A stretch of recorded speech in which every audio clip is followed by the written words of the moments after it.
Buenas tardes, estamos nuevamente con ustedes para hablar de un tema muy interesante, la ciencia en México. Y también vamos a hablar de otros aspectos, qué tanto influye la ciencia en las personas, en la sociedad y en todo lo demás. Es un tema muy interesante, sabemos que en general la ciencia es algo positivo para la humanidad. Mucho del confort que tenemos, mucho de la vida cotidiana tiene que ver con la ciencia. Nadie puede negar que es realmente un beneficio para la humanidad el tener conocimiento, el aprender nuevas cosas, el diseñar otras más. Y bueno, queremos saber en nuestro país cómo está la ciencia, cómo están nuestros científicos, qué políticas se han seguido y sobre todo qué presupuesto ahora se ejerce, y aparte, pues si esto está bien hecho o tiene sus deficiencias. El día de hoy estamos varias personas para hablar de este tema. Nuevamente invitamos al doctor Antonio Cuellar, que es, bueno, médico, pero que aparte ha tenido alguna función ya en la investigación, ha sido investigador asociado en un instituto nacional. También contamos con la presencia de Pedro Martínez, quien es nuestro asesor en muchos aspectos sociales y políticos. Doctor Cuellar, queremos preguntarle en términos generales, ¿qué es la ciencia? ¿Cómo definimos la ciencia? Bueno, en pocas palabras yo diría que la ciencia en México es una quimera. Es decir, retomando lo que dijo Joe Biden, el vicepresidente de Estados Unidos, cuando estaban en campaña durante el primer posicionamiento de Obama, se expresó así, como una quimera de nuestro país. Es una quimera. México es una quimera, literalmente. Dijo, para mí, desde mi punto de vista, los análisis que he hecho a través de los años, yo concluyo que la ciencia en México es una quimera. Se supone que la ciencia pues es el conocimiento de los seres humanos y que aparte lleva un proceso que, digamos, se conoce desde la preparatoria, observación, experimentación, detección de los fenómenos y tratar de comprobar estos fenómenos y demostrar que lo que proponemos o el problema la hipótesis que desarrollamos puede ser verdadera. Todo esto pues significa pues el avance del conocimiento. ¿Esto dónde quedaría, por ejemplo, en nuestro país? Bueno, el problema que tenemos en nuestro país es que la comunidad científica lo único que pide, su línea discursiva contemporánea, es el dinero. Es decir, la comunidad científica exige más dinero. Todavía, bien a bien, no entiendo yo para qué, porque si analizamos la inversión y la productividad en el resto de los países del mundo, vamos a encontrar que en los países en quienes ha aumentado la inversión en ciencia tienen una relación exitosa en la producción científica. No olvidemos algo que es bien importante. El objetivo de la ciencia es mejorar el nivel de vida. Esos son los términos. Inclusive en la Ley General de Ciencia y Tecnología lo dice muy claramente. El objetivo de la ciencia es mejorar los niveles de vida. Entonces, si nosotros observamos, para tomar los últimos 4 años, por ejemplo, el Coneval, todos sabemos nosotros qué es el Coneval, se dedica a hacer análisis y a definir numéricamente cuál es el estado de muchos de los programas sociales en México. Pues nos muestra que durante los últimos 4 años, cuando menos, y eso con las reservas de la metodología que utiliza Coneval, los parámetros que utiliza, ha habido un nuevo 1.000.000 de personas al año en pobreza. Y eso quiere decir que el impacto de la ciencia que se hace en México no existe. Es decir, la ciencia se debe demostrar en el nivel de vida, y el nivel de vida de los mexicanos es progresivamente hacia el deterioro. Si nosotros hablamos que en el último corte aproximadamente de 117 millones de personas, pues resulta que de las 7 millones de personas entre pobreza extrema y posibilidades de caer en la pobreza, existen alrededor de 97 millones de mexicanos. Es decir, hablamos de pobreza de alrededor de 63, más los que viven en pobreza extrema, más los que podrían caer en cualquier momento a pobreza. Bueno, pues estamos hablando de 97 millones de mexicanos. Esa es la reflexión más simple que yo les puedo compartir. Sí, digamos que la ciencia en México, la ciencia en general, sí, empieza pues allá por la mitad del siglo XX, cuando casualmente se juntan pues ya el desarrollo de las universidades, la creación de personas que se dedican al conocimiento y que tratan de encontrar soluciones. Incluso se habla ya de que en alguna época el inventor de la televisión a colores es mexicano, y entonces como que hay un boom en cuanto a la tecnología, en cuanto a la ciencia. Por ejemplo, en relación a la medicina, pues tiene que ver con que llegan los españoles, estos refugiados, a México, que son los que se supone que traen el conocimiento, el más avanzado a nivel mundial, que es el europeo, de los alemanes, de los franceses, y empieza la ciencia a desarrollarse en México en varias áreas. Muchos de estos son estos españoles o personas que estaban en México ya, que tienen un interés en el desarrollo.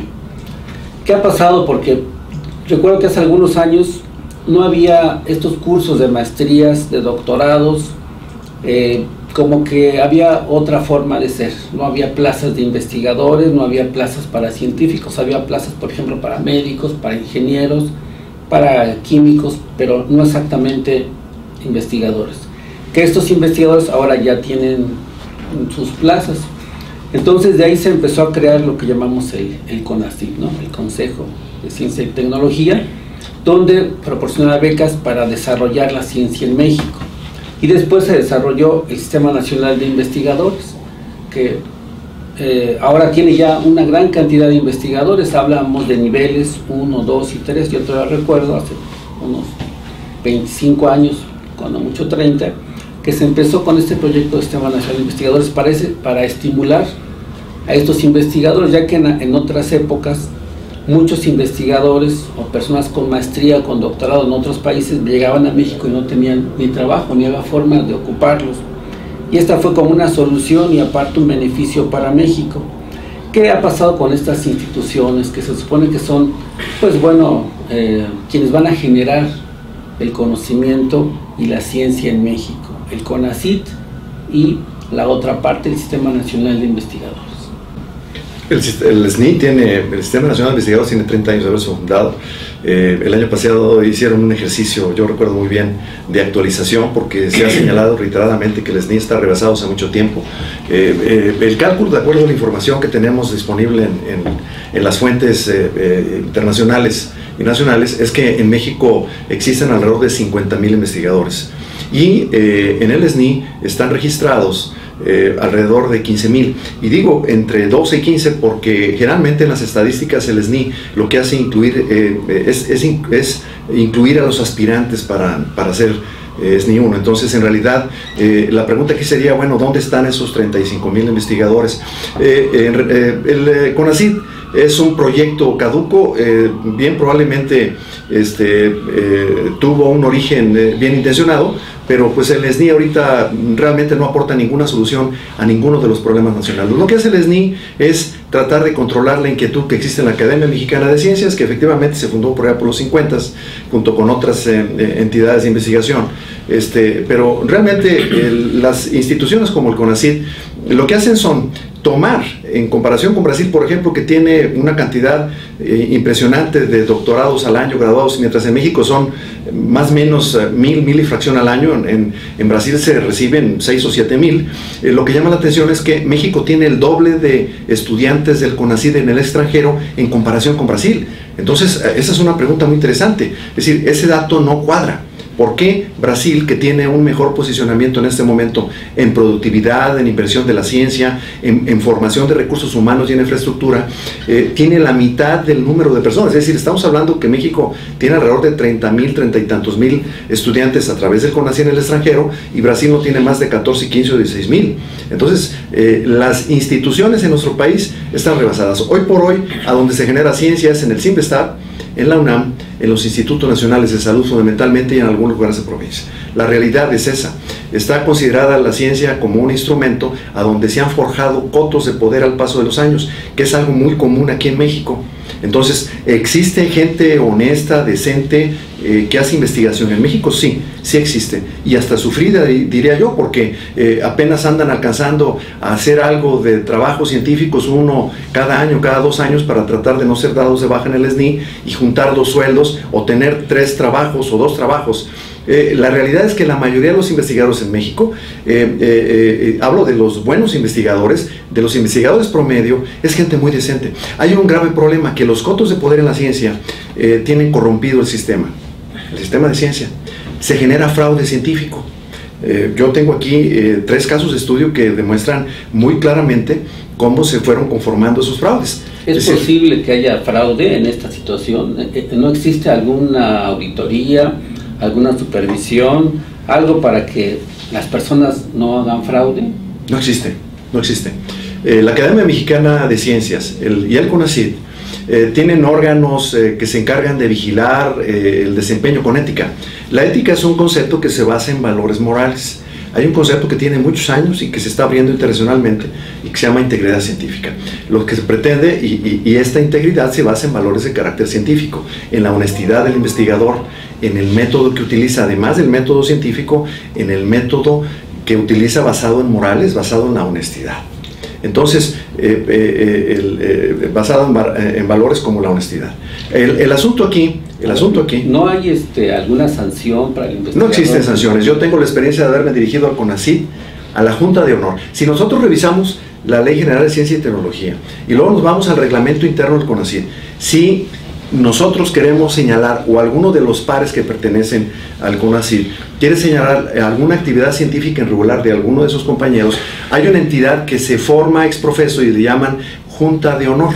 Entonces, a la Junta de Honor puede tener acceso uno como un individuo exterior del CONACYT, por fuera del SNI, y los mismos del SNI.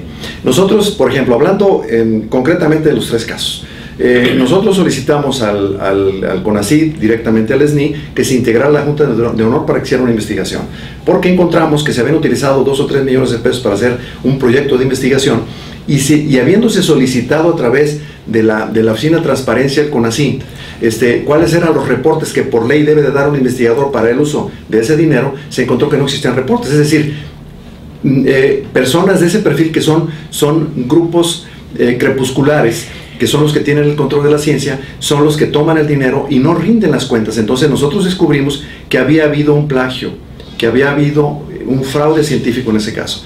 Y luego tenemos otro caso, que es el de la UNAM, que es en donde encontraron que imágenes estaban alteradas y que esas imágenes no pudieron ser reproducidas por la Universidad de Montreal, y este es un caso reciente, donde la Universidad Nacional Autónoma de México se acaba de pronunciar apenas hace algunas 2 semanas, cuando mucho, en el sentido de exonerar a quien estaba señalado como culpable. ¿Por qué lo exoneraron? Bueno, pues porque su nombre es Mario Soberón Chávez. ¿Sí?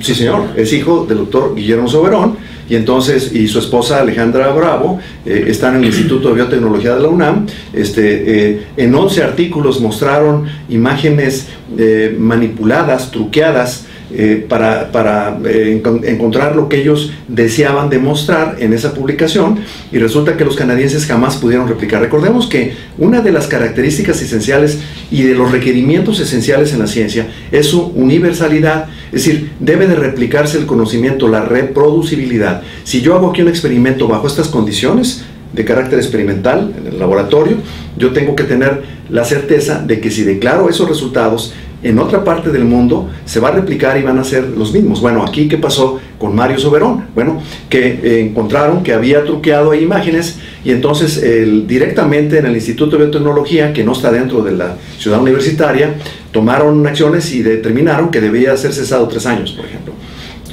En menos de un año lo exoneraron y ya lo volvieron a sus derechos, ¿no? Tú ahorita nos estás comentando entonces de que, bueno, realmente hay un abandono de toda esta parte de la investigación en el país. Y es poco la inversión, el interés que tienen los diferentes gobiernos que ha habido. Estaba viendo aquí unos datos, lo que tienen planteado para el CONACYT de este año. Bueno, el año pasado, 2013 manejaron 25,000 millones. La propuesta de Enrique Peña Nieto son 31,586 millones. Este es un incremento del 25%, que en primera instancia diríamos, pues es un incremento notable. Sin embargo, si lo comparamos con el Producto Interno Bruto y los señalamientos que que da la ONU de que debería ser por lo menos el 1% en ciencia y tecnología, pues esto equivale al 0.19%, que es una cosa pues bastante limitada, ¿no? Sí. Para las necesidades que pudiera tener este país. Sí. Y que bueno, de ahí se desprendería entonces todas las cosas que tú estás comentando ahorita, que está muy controlado el acceso a los recursos en materia de investigación, Sí. y por lo que se ve ni siquiera hay desarrollo de protocolos para garantizar que esas investigaciones sean genuinas. Efectivamente. El 1% debe ser más dinero para el mismo grupo que tendría que limpiarse ese grupo. Entonces, Efectivamente. bueno, vamos a, Sí. a hacer una pausa y regresamos en un momento. ¿Cómo?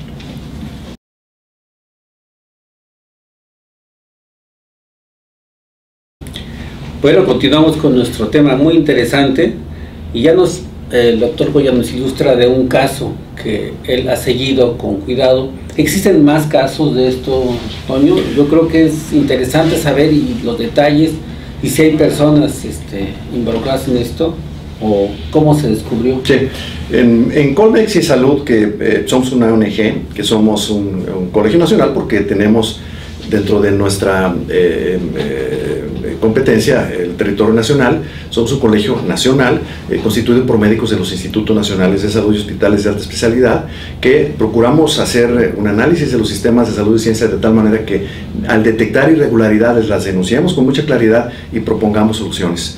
Es por esto que tenemos esta muestra, por ejemplo, del fraude científico. Este término de fraude científico se evita siempre en el gobierno federal y en la comunidad científica. La comunidad científica que ha hecho, hablamos de su existencia contemporánea. Vamos a hablar de una existencia contemporánea que arranque con el Colegio de España, que después fue el Colegio de México, que fundó Lázaro Cárdenas con estos migrantes españoles que tú comentas, que era gente muy capaz, con mucho talento, y después fue el Colegio de México, bueno, que conocemos ahora y que vive a través de un subsidio federal, y en el 43 Ávila Camacho abre el Colegio Nacional, ¿sí? Para decir, bueno, ahora los nacionales, el talento nacional va a tener un espacio también a donde van a compartir a la sociedad. El punto es el siguiente, la muestra de decirte, la UNAM, este caso de Mario Soberón, es decirte, es un caso demostrativo de que digamos, las reglas del juego pues son de un carácter discriminatorio, porque se hace mención de la ORI, que son las siglas del inglés de la Oficina de Integridad Científica en los Estados Unidos, que lo exoneró. Y apenas a un año de haber terminado, pues ya le devolvieron todos sus derechos, ya devolvieron a la esposa del doctor Mario Soberón Chávez, Alejandra Bravo, ya le devolvieron sus oficinas, y ya le devolvieron sus estudiantes. Y bueno, pues... se consideró que no había cometido ninguna... Bueno, esa fue la conclusión de la Defensoría Universitaria. De pronto aparece un ente que denominan Defensoría. Está el documento, el acta administrativa donde lo exoneran, yo la tengo en mi máquina. Sí, la analicé detenidamente. Ellos exoneran y dicen, bueno, de todas las evidencias que tenemos... No fue un Ministerio Público, no fue... Ni siquiera CONACYT, porque se presume que el financiamiento que reciben ellos viene de la Universidad de California. Sí. Entonces yo me metí a analizar a la Universidad de California, a ver qué había de este caso, no encontré. A la oficina de conflicto de interés, le llaman ellos, no encontré nada. Me metí desde hace varias semanas a revisar la Oficina de Integridad Científica en los Estados Unidos y tampoco encontré nada. A mí me gustaría que nos explicaran a la sociedad mexicana que realmente, bueno, cuál fue el procedimiento que llevaron a cabo con mucha claridad para darle exoneración al doctor Soberón. Si es porque el Soberón es el apellido de don Guillermo Soberón, y Chávez es la relación de la familia con don Ignacio Chávez del Instituto de Cardiología, y hablamos que es la realeza de la ciencia y de la medicina en México, pues entonces aquí no hay nada. Es decir, aquí todos debemos de ser tratados por igual. Pero ese no es el único caso, ese es el caso de la UNAM. Tenemos un caso sin investigar con Adolfo Martínez Palomo, por ejemplo. ¿Quién es Adolfo Martínez? Adolfo Martínez Palomo es un mexicano que pues estudió medicina aquí en México y que consiguió becas para el exterior, como muchos mexicanos que ahorita están haciendo. La mayoría de los mexicanos, y eso es contemporáneo y no depende de estos dos últimos sexenios, como dice Bolívar Zapata, que es el actual asesor de la presidencia de la República, el doctor Bolívar Zapata, doctor en química, él dice que la debacle de la ciencia en México es por los últimos dos sexenios. No, la debacle existe desde hace mucho tiempo, y el caso de Adolfo Martínez Palomo es un caso que, a diferencia de Mario Soberón Chávez, que es un hombre joven, el caso de Martínez Palomo, él llegó a principios de los 60, a finales de los 50 al extranjero, de universidades muy prestigiosas, y bueno, en lugar de aportar y hacer crecer a las instituciones de investigación, como el CINVESTAT, de donde él fue director general, en el Politécnico Nacional, pues se dedican a cultivar su persona y a empezar a obtener beneficios. Si vas a ser de la Academia Mexicana de Ciencias, después de la Academia Mexicana de Medicina, después hay que ser del Consejo Consultivo de Ciencias, para previamente, evidentemente, habiendo recibido el Premio Nacional de Ciencias y Artes, y después ya finalmente ser del Colegio Nacional. Es así como el retiro. El Colegio Nacional es un tema interesante que lo voy a dejar para un poco más adelante. El caso de Martínez Palomo es que él está involucrado en un fraude científico que tiene documentado por laboratorios extranjeros el hecho, como el del caso de Mario Soberón Chávez, de que cuando replicaron el estudio, los hallazgos que él reportó en sus resultados cuando trabajó en su microscopio no fueron capaces de, en el grupo cabezado por Donald Gilden de la Universidad de Colorado, integró a un grupo multidisciplinario de gente de Europa. Fue aquel investigador que dijo que había descubierto el origen de las esclerosis múltiple. Exactamente. Estuvo muy publicitado. Muy publicitado, de hecho. Aparte, sí. muchos meses los consideraron como casi premio Nobel, ¿no? Si tú revisabas, por ejemplo, la Universal o Reforma o cualquier otro de los diarios que manejó la noticia así, que se había descubierto el origen de la esclerosis múltiple, hay por ejemplo, 100 blogs de personas que tienen familiares con esclerosis múltiple, y decían, bueno, este sujeto debe estar candidato para el Premio Nobel de Medicina.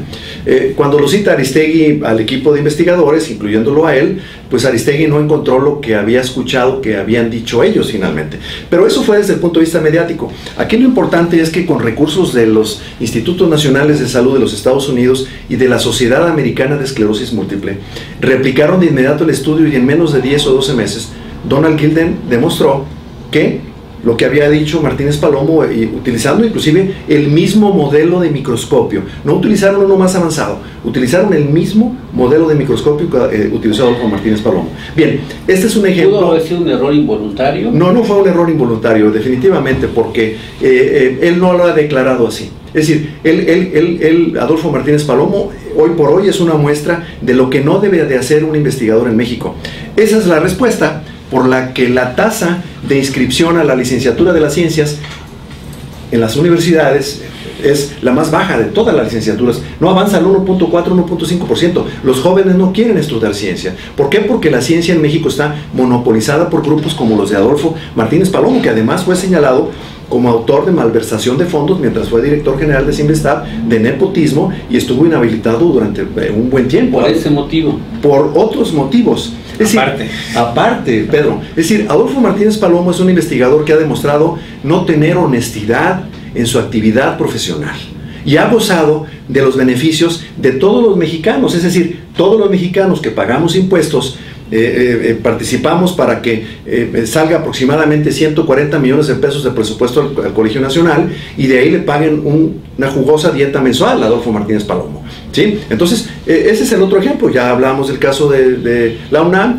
estamos tocando el caso de Martínez Palomo. Martínez Palomo gana por su trabajo en el laboratorio donde está, microscopista, gana como investigador, y aparte gana en el colegio, y a lo mejor en otros lados también. No, por supuesto, ellos se dedican, personajes siniestros como Adolfo Martínez Palomo, porque le hacen mucho daño al país. Gana mucho más que ganan. Si tú te pones a hacer un análisis, digo, el Colegio Nacional es un ente oscuro, lamentablemente. Estamos haciendo un supuesto aproximado de 140 millones de pesos de presupuesto del Colegio Nacional, y que estas personas ganan entre 50 y 100 mil pesos al mes. Vamos a tocar el otro caso de un Instituto Nacional de Salud, nada más por ser miembros y por ser un sujeto deshonesto en el ejercicio de su profesión. Sí, esa es la realidad. Él es un sujeto deshonesto en el ejercicio de su profesión. Nosotros recientemente le hicimos llegar un documento como estos a los 32 integrantes del Colegio Nacional, a donde acompañamos al documento de este señalamiento que nosotros hacemos, de los artículos científicos que dan fe. Es decir, aquí están las evidencias científicas documentadas de que Adolfo Martínez Palomo cometió fraude, un fraude científico. Bien, el otro caso que tenemos es en un Instituto Nacional de Salud. Recordemos que la producción científica se da en la UNAM, CINVESTAB y los Institutos Nacionales de Salud. Conjuntamente y como parte del equipo de Martínez Palomo, nosotros encontramos que Julio Sotelo fue el que se encargó de hacer toda la metodología clínica, porque es un estudio donde se vieron involucrados pacientes. Y bueno, nosotros justamente el caso de Julio Sotelo lo presentamos en la Junta de Honor del SNI y lo exoneró, a pesar de que nosotros les hicimos llegar los documentos. Aquí están los documentos, igual que se los hicimos llegar a todos los integrantes del Colegio Nacional. ¿Cómo que lo exoneró? Ya... El SNI, yo tengo la respuesta del SNI. El SNI dijo, bueno, aquí no pasa nada y pues nosotros no vemos lo que tú ves. Así como que cuando uno cierra los ojos, pues uno no ve. Me queda claro que el SNI cerró los ojos. Aquí hay una situación de fondo muy interesante y muy básica que tenemos que entender todos nosotros. Siempre que hay una situación como estas, uno se pregunta, y los jóvenes investigadores en los laboratorios se preguntan, ¿por qué sucede esto y hay una gran impunidad? Todos estos lugares, como los institutos de investigación de la UNAM, y hablo yo, no de los buenos investigadores, que por fortuna son muchos, pero por infortuna son los que menos dinero reciben, los que hacen trampa, los que cometen fraude, los que... el fraude científico se clasifica de una forma muy simple. El plagio, ¿sí? Como en su momento nosotros señalamos también a Julio Sotelo, cuando él dijo que había descubierto el tratamiento para la cisticercosis cerebral, siendo que Clemente Robles fue realmente el que hizo el trabajo, junto con Manuel Chavarría, que era un veterinario excelente de la UNAM, y que hasta ahora es una deuda que Colmex Sin Salud se va a encargar de que se cumpla para Manuel Chavarría y para Clemente Robles, de que ellos realmente ellos son los verdaderos. Julio Sotelo en el 84 truqueó un artículo, la fuente de información no la plasmó como era. Había 3 artículos y citó los últimos 2. No, cuando uno cita un texto, debe de citar la fuente original de ese conocimiento, no las réplicas, no los subsecuentes artículos que hizo Julio Sotelo. En lugar de citar la primera, citó los otros 2. ¿Sí? Nosotros encontramos eso y lo encontramos hace muchos años, fue desde que nos empezamos a involucrar en análisis del asunto de la ciencia. ¿Sotelo no es aquel que acaba de recibir un premio de muchos miles de dólares por Carlos Slim? El Instituto Carlos Slim le entregó un premio por haber sido el descubridor del tratamiento de la cisticercosis, siendo que no descubrió la cisticercosis. Esas son las paradojas y las cosas difíciles de entender. Por eso a mí me preocupa mucho en este momento que el doctor Bolívar Zapata, que es actualmente el asesor de la Presidencia de la República en Ciencia, haya convocado a Julio Sotelo en el Consejo Consultivo de Ciencias para que Julio Sotelo coordinara con otro pequeño grupo de personas, al parecer está involucrado también Adolfo Martínez Palomo, un programa para, a nivel de los estados, hacer un sondeo y ver qué es lo que se necesitaba para echar adelante la ciencia. Bien, es inconcebible que personas como Adolfo Martínez Palomo y como Julio Sotelo y como Mario Soberón Chávez sigan trabajando como si nada hubiera pasado. Puede haber muchos más, ¿no? Puede haber, seguramente hay muchos más. Yo calculo que son algunas decenas de grupos que tienen el control de los laboratorios en los Institutos Nacionales de Salud, en el CINVESTAB y en la UNAM, que son los que reciben realmente las grandes contribuciones. Y no se va, por eso a los muchachos, a los jóvenes, no les interesa la ciencia, como le dije hace un momento. La matrícula de las ciencias es la matrícula más baja de toda la universidad. No supera el 1.567% nunca, contra 15, 20 y tantos de las otras licenciaturas. ¿Cuál es la respuesta? Bueno, lo que tiene que hacer el asesor de la Presidencia de la República de este momento, que es el doctor Bolívar Zapata, es abrir este tema y dejar de pedir dinero y primero rendir cuentas. La ciencia en México se ha construido alrededor de lugares de confort. Ellos están intocables, se hacen presentar como un mito, ¿sí? Siendo que ellos tienen un trabajo como cualquier trabajo que hacemos nosotros. Su trabajo es producir conocimiento. El problema es que hasta este momento solamente se dedican a pedir dinero. Yo quiero pedirle a la Oficina de la Presidencia de la República en este momento que no se otorgue un solo centavo más a la ciencia hasta que primero a todo México nos demuestren qué es lo que han hecho con el dinero que les han dado. Bueno, lo que pensamos nosotros en general, sobre todo recuerdo cuando era joven, pensábamos que el científico era alguien muy honesto, que alguien que era incapaz de tener algún proceso de corrupción, que siempre se manejaba con la verdad y que vivía humildemente, que nunca buscaba un beneficio personal y que se dedicaba a la ciencia casi como si la ciencia fuera su Dios. Eso, pues bueno, nos quedamos muchos con esta idea, que el científico es alguien, pues que es alguien muy capaz, muy inteligente, muy honesto y obviamente nada ambicioso, que solamente va al beneficio de la gente. Vamos a hacer otra pausa y continuamos con este tema. Bueno, lo que nos platica el doctor Cuéllar es espeluznante con relación a la biomedicina, la investigación en biomedicina controlada por un pequeño grupo y sobre todo con muchos fraudes, con muchas trampas, con muchos problemas. Sí. Y bueno, habrá que ver otras áreas del conocimiento. ¿Cómo están otras áreas? Bueno, uno hacía en el periódico escucha que hace mucho que ya no se abre otra petroquímica, hace mucho que hay otras áreas que ni siquiera se mencionan. Me gustaría preguntarle a Pedro Martínez, ¿qué pasa con la ciencia en otras áreas del conocimiento? Bueno, yo creo que en primera instancia lo que habría que plantearnos es si realmente estamos hablando de ciencia, ¿no? Si es en este sentido, de que es investigación para que haya mejores niveles de vida para la humanidad.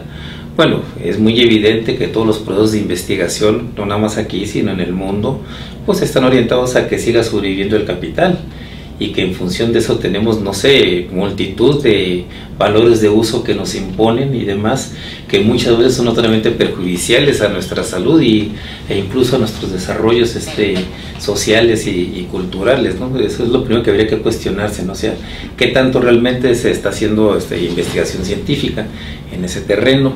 Y bueno, lo que comentamos hace rato con respecto al presupuesto, ¿no? Es muy notorio que hay un abandono de la investigación en el país. Es evidente que pues todos los compromisos internacionales que han signado los gobiernos mexicanos después de las crisis que estallaron a finales de los 70s y que abrieron pues el país a la globalización, pues de alguna manera fueron cercenando progresivamente todos los niveles de desarrollo industrial y de otro tipo en el campo y demás que tenía el país, y que pues ahorita están totalmente abandonados, ¿no? Están totalmente abandonados. Es lo que comentabas ahorita, es notorio cómo se abandonó todo el desarrollo de la industria petroquímica en el país, y que eso ahora nosotros, pues las repercusiones que tenemos, bueno, comenzamos por las propias refinerías, que pues ahí teníamos la promesa de una refinería en el sexenio pasado, que sería importantísima para eliminar todos los grandes costos que tiene Pemex, que no la permiten ser una empresa mucho más productiva. Pues nada más con el hecho que tuviera 1 o 2 refinerías más, la situación cambiaría totalmente, ¿no? Ya no digamos todo lo que son todos los petroquímicos que fueron abandonados, entre ellos toda la parte de los abonos y nutrientes del campo que dejaron de producirse en el país. Bueno, es evidente que hay un abandono notorio en función de un sistema, de un modelo. ¿Es un modelo o es un capricho personal? Bueno, recuerdo el caso de la quina, que recientemente acaba de morir. Ajá. Y que aparentemente en una venganza de Salinas quita la refinería de Azcapotzalco, y ya creo que ya no se volvió a hacer ninguna otra, y como que fue un... Bueno, pero no caprichos personales, ¿no? Yo creo que bueno, pues sin dejar de cuestionar todo lo que fue la quina en su momento, como pues era parte del prototipo de la antidemocracia en el país, tenía una posición nacionalista, y que obviamente esa posición nacionalista chocaba flagrantemente con la posición de Salinas, pues que es un abierto neoliberal y que estuvo impulsando el desmantelamiento de toda la industria de este país. Entonces obviamente eso era mucho más que una antipatía, ¿no? Igual que la simpatía que pudiera haber tenido la quina con Cuauhtémoc Cárdenas en su momento, pues era porque estaban compartiendo una forma de cómo ver el país. Y obvio que eso no compaginaba con la forma como lo veía Salinas, como lo veía de la Madrid, Zedillo y los que le siguieron, ¿no? Fox y el propio Felipe Calderón. Entonces este modelo obviamente orienta la investigación en función de cómo la entienden ellos, y también lo que sería la no investigación, ¿no? Porque yo no podría llamar a investigar a estas personas que está comentando aquí el doctor Cuéllar, ¿no? Pues, o sea, simple y sencillamente somos vividores del presupuesto, así de sencillo, porque ni tenemos aquí protocolos de cómo se desarrolla la investigación, pues, ni tenemos de hecho presupuesto, ¿no? Y esas son las cosas que a lo mejor tendríamos que revisar, qué es lo que se necesita para que se haga una verdadera investigación en el país y cómo atacar ese tipo de problemas, ¿no? Bueno, no ir más lejos, este asunto, por ejemplo, de la obesidad en el país, es que es increíble cómo de manera infame, y pues no hay ninguna intervención ahí por parte de la investigación en este país, llegamos a tener el primer lugar del mundo, ¿no? En un país que está pues totalmente desnutrido y carente de 20,000 necesidades elementales para sus comunidades. Es increíble cómo llegamos a ese tipo de cuestiones, pero que tienen que ver con un modelo pues que lo único que le interesa es pues maximizar sus ganancias, generarle mayores capitales a las grandes empresas para que sigan reproduciendo valores y eso que muchas veces no necesitamos o que son en demasía, pero que no atienden las necesidades fundamentales del ser humano. Por eso yo diría que estrictamente estar hablando de ciencia pues estaría bastante complicado, ¿no? O sea, habría que hacer una reflexión a fondo de cuáles son las necesidades reales de la humanidad. No hay ciencia en México. Pues yo diría que ni en el mundo, ¿no? Bueno, o sea, pero aquí pues sí es patético el asunto, ¿no? Porque pues se ya nada más es mucho dinero, se destina una miseria, ¿no? O sea, se está hablando del punto 2%, cuando debería ser por lo menos pues es una miseria, pero lo que sí está claro es que esa miseria se la atracan toda esta gavilla de ladrones, pues que realmente no les podemos llamar investigadores. Efectivamente, Mario, ese es el problema justamente. Lo rescatable de esta conversación es que nos queda muy claro a todos que existe gente muy talentosa en la investigación. Es investigación hasta que no se compruebe a través de un ejercicio de validez, que es el método científico, que ese conocimiento es útil para la humanidad y está perfectamente sustentado. En ese momento se convierte en un conocimiento científico. Los científicos no son científicos, son investigadores, y en el momento en que producen algo bueno, que tenga utilidad para la humanidad, se considera que esa es justamente la ciencia. En concreto, entonces, es que el problema que nosotros tenemos aquí en México es que muchísimos investigadores, jóvenes y adultos, yo he tenido la oportunidad de conocerlos, he sido investigador asociado en un laboratorio de cultivo celular primario durante un buen tiempo en un Instituto Nacional de Salud. Pude tener así la oportunidad de conocer realmente muy de cerca y de adentro cómo es que sufren y batallan investigadores que a veces de su dinero ponen para comprar reactivos y puedan terminar un artículo.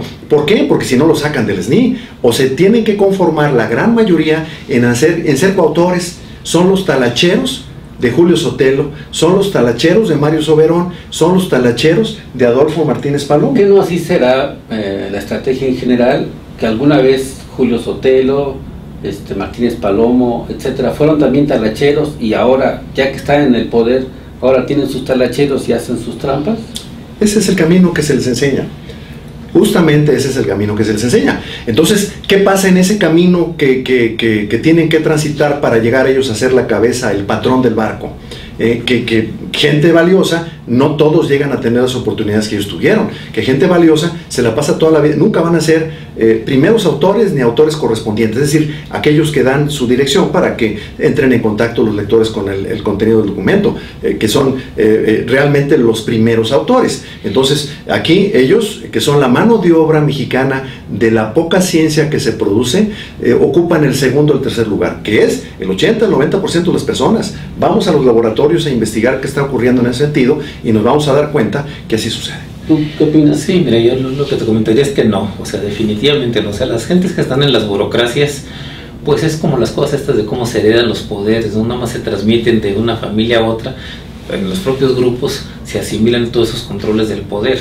Yo creo que aquí lo que está comentando el doctor Cuellar es importante. La realidad es que la mayor parte de los investigadores están sujetos a esas burocracias. Y bueno, es deleznable que se les enseñen esos procedimientos para algún día poder llegar a tener algo, ¿no? Pero fundamentalmente es gente que siempre va a estar dependiendo de su esfuerzo y que nunca le van a estar dando todo lo que merece ese esfuerzo que está desarrollando. Y que la otra parte de esas burocracias pues se van armando, se transmiten en el nexo familiar o del conocido de esto y de aquello, pero no tiene nada que ver con un investigador que viene desde abajo, El investigador de abajo a lo mejor está soñando con hacer eso, pero realmente para alcanzar ese nivel pues tendría que llegar a los mismos niveles de degradación a los que llegan ellos, ¿no? Que no tienen la menor conducta ni moral ni ética para manejar un presupuesto que saben perfectamente que viene del pueblo, pero que no tienen ningún compromiso en ese sentido, ¿no? Sí, exacto, Pedro. Personas como Adolfo Martínez Palomo, como Julio Sotelo, como Mario Soberón Chávez, no tienen escrúpulos, porque toman dinero que es de nosotros los mexicanos para poder ellos estar en los niveles de SNI 3, a donde reciben una jugosa cantidad y otros ingresos que se vienen asociando. Entonces, aquí el problema es cómo vamos a hacer la sociedad mexicana, las organizaciones, todos los partidos políticos, tenemos que involucrarnos en la ciencia en México, para que dejemos que ese espacio que hasta ahora dominan y controlan al 100% un grupo que es crepuscular, un grupo que es pequeño, porque ni siquiera es muy grande, son decenas de grupos de laboratorio que tienen controlada la investigación científica en México, pues dejen espacio a gente que realmente tiene interés, tiene deseos de sobresalir. Y luego, yo he visto casos que inclusive... Eso? ¿Perdón? ¿Quién debe hacer? ¿La sociedad? La sociedad junto con el gobierno federal, los gobiernos estatales, todas las instancias que están involucradas. La sociedad, ¿por qué? Pues porque nosotros somos los que damos la lana para que los investigadores tengan presupuesto y hagan sus proyectos, pero si resulta que nosotros pedimos la información de Julio Sotelo en uno de los artículos, que además lo truquean, un proyecto lo convierten en 4 para, en lugar de recibir un apoyo económico, un financiamiento medianamente grande, reciben 4 medianos y se convierten en 3 grandes o 4, ¿no? Es decir, truquean la forma en la que solicitan el financiamiento CONACYT. Cuando nosotros encontramos la cantidad que había invertido el CONACYT en el experimento fraudulento de Julio Sotelo y de Adolfo Martínez Palomo, uno de tantos seguramente, porque si esto ocurre, lo que hay que hacer es revisar la producción científica de Sotelo. En Sotelo tenemos, con Julio Sotelo tenemos nada más 2 casos que son emblemáticos. El descubrimiento del tratamiento para la cisticercosis cerebral con praziquantel, que no es de él, que ahí cometió un plagio. Un plagio es apropiarse de la propiedad, valga la redundancia, intelectual, eso, pero no está tipificado, es decir, no hay un marco que regule esa actividad deshonesta de los científicos, ¿sí? Entonces, nosotros, por ejemplo, en este investigador que es Julio Sotelo Morales, que es Premio Nacional de Ciencias y Artes, Premio al Mérito, al Mérito Médico y otros más premios, integrante del Consejo Consultivo de Ciencias, todos tienen conocimiento de la forma en que actuó fraudulentamente con este proyecto de investigación, con el proyecto del praziquantel también, pero la gente se queda callada. ¿Por qué? ¿Será que son lo mismo? Bueno, no quieren meterse en problemas. Unos son lo mismo y otros no quieren meterse en problemas, porque si se meten en problemas haciendo señalamientos indebidos de comportamiento deshonesto, como lo han demostrado Mario Soberón Chávez, Julio Sotelo y Adolfo Martínez Palomo, se quedan sin trabajo, y aquí ese es un problema grave. Yo pregunto, ¿dónde están los otros 35,000 científicos que en teoría están aquí en el país, que existen, si nada más hay 14 o 15,000 registrados en el SNI? ¿Ha habido algún avance importante, algún descubrimiento mexicano que impactara al mundo en los últimos años? Si nosotros... He escuchado que, por ejemplo, algunos niños han ganado premios que en la NASA, que en algún lado, pero ¿qué pasa cuando ya son grandes? ¿Producen algo o no ha habido descubrimientos? Esa es hay 2 graves problemas en la ciencia en México: la fuga de talentos y los talentos que no son aprovechados. Los talentos de esos niños que tú mencionas, debería de haber un programa para la detección de talentos que por ahí en teoría existe, pero en los hechos nosotros nos enteramos por medios de comunicación, pues que no, que más bien publica una revista norteamericana de una niña que puede ser la siguiente Steve Jobs, ¿verdad?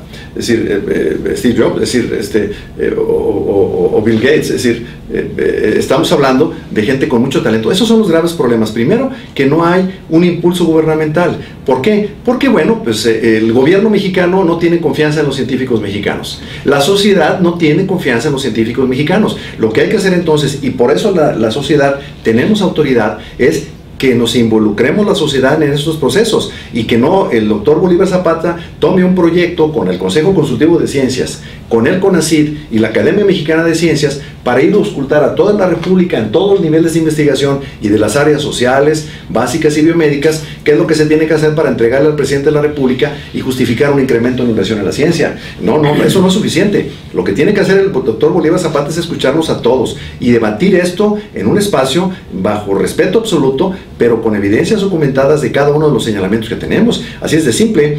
¿Por qué en el caso de Mario Soberón Chávez pues, lo exoneraron? Pues porque se apellida Soberón Chávez, ¿verdad? Así es de simple. Si hubiera sido Juan Pérez, a Juan Pérez le hubieran quitado su plaza, no hubieran dicho nada y simplemente todo sigue igual. En el caso de Julio Sotelo, ¿por qué no hicieron nada con él? Pues porque es una persona que dice, utilizando el plagio que hizo a Clemente Robles, el neurocirujano, estrella y de la medicina contemporánea y autor de escritos memorables en la medicina contemporánea, y de Manuel Echeverría, habiendo cometido ese plagio, a través de ese plagio en el 84 publicado en la revista New England Journal of Medicine, él se posiciona durante todos estos años en uno o en el segundo autor más citado en América Latina. Nosotros estamos actuando ya en ese sentido con el índice ¿Y por qué toda la ciencia lo permite? O sea, porque a lo mejor somos 2 o 3 que pensamos diferente, pero ¿por qué todos lo permiten? ¿Será como en la historia de México que necesitamos héroes o necesitamos científicos? Y él es el único que más o menos da imagen y por lo tanto que siga aunque sea impune.